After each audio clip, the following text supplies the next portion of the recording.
Knights and magic and gender, oh my!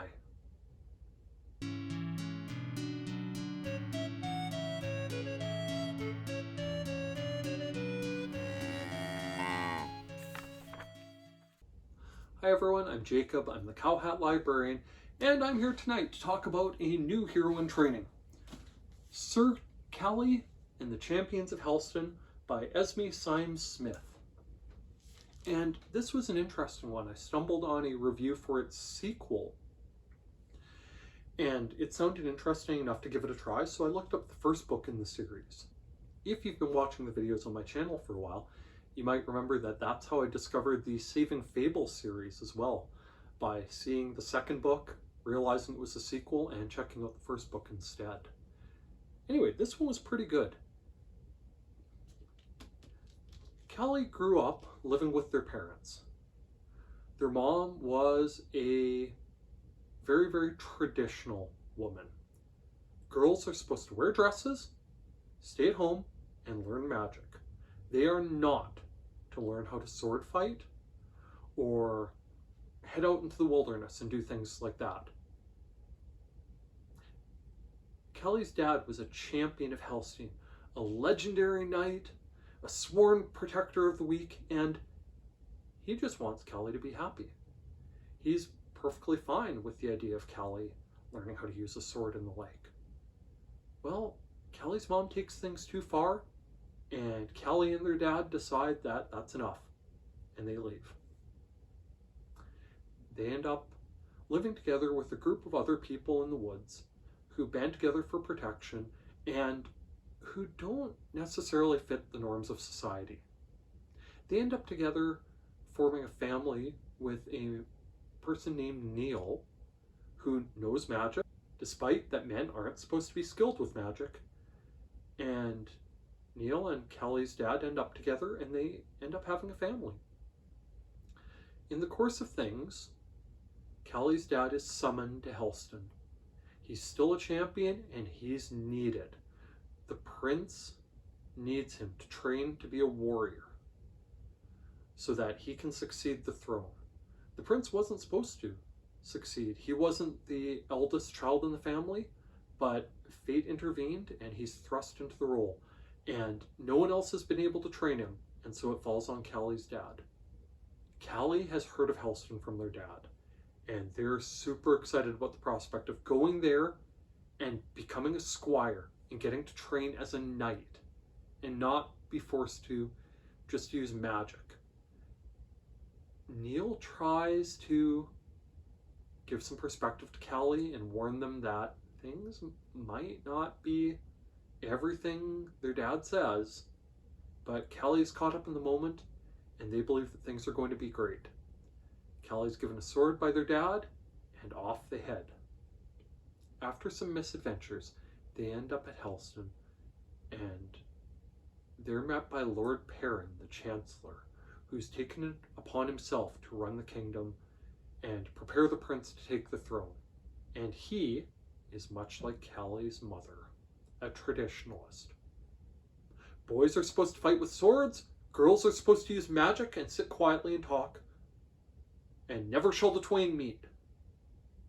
Well, that doesn't work for Callie for obvious reasons. They get fed up with Lord Perrin's attitude pretty quickly, and Callie isn't impressed by the way Lord Perrin treats his children either. In the course of things, Callie's dad is shepherded off to go train the prince. In the course of things, Callie is told that they cannot become a squire and work with swords and such, and cannot hang out with their dad.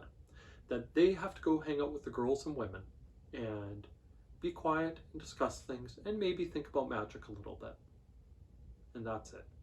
Callie is not happy about the state of affairs. In a short time, Callie becomes friends with Elowyn, Lord Perrin's daughter, who serves as one of the ladies in waiting for the queen. And together they sort of realize that they're kindred spirits. They both chafe against the restrictions placed upon them by society. And in the course of things, Callie sneaks out and they meet Prince Will, or as he prefers to be called, Willow. And they get to talking, and Callie learns that Willow also is not impressed with the way things are and the tradition forced upon him, that he's forced to be a soldier and learn how to fight and can't embrace the magic inside him. And the story continues like that. In the course of things, they have to deal with Lord Perrin, a dragon that might be invading the city, and deal with all these traditions that are weighing everyone down, particularly Callie. This was good. It was a compelling story. Callie is a really, really great character. Their dad is an interesting guy, being, the champion and duty bound, but also really, really good on the side of, hey, Callie can do what they like. And falling on board when Callie tells him about Willow and how to work with him.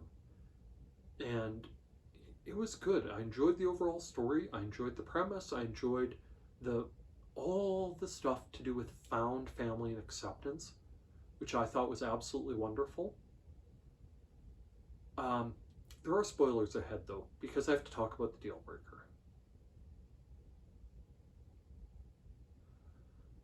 The deal breaker is this. Some of what this story is getting at may have been couched in terms of learning to fight with swords or learning to use magic and so on. I don't think that's going to be enough to prevent it from getting on the kinds of lists that are so prevalent right now, that are getting things challenged in school libraries and the like. I will be very, very surprised if this makes it to school library shelves and hangs on for more than a year, given the things that are happening, especially in some parts of the world right now, with challenges to quite a few books. It's a shame because I think it's written well enough that the people who need it, who need to hear this message, who identify with one of the characters in this book, whether it's Callie and their dad, or Willow, or Elowen, or Edwin, they might not get a chance to read it, depending on how things go, which is a shame. I hope they will be able to find this at their local public library. And there's a sequel coming, and I'm looking forward to reading it. So, on that note, if you use and appreciate the services your public library offers, including trying to keep stuff like this available for people who might need to read it, by all means, then take just a minute and tell the powers that be exactly that. Tell your mayor, tell a council member, tell an MP or MLA that you use and appreciate the services that your public library offers, and that you appreciate their efforts protecting your intellectual freedom, the right to read what you want to read, and learn about topics you want to learn about.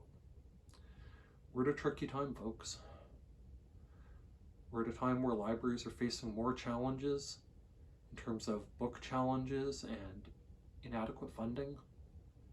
And the librarians and library staff members out there are fighting the good fight, but they need some help. A few good words in the right ears might make a world of difference.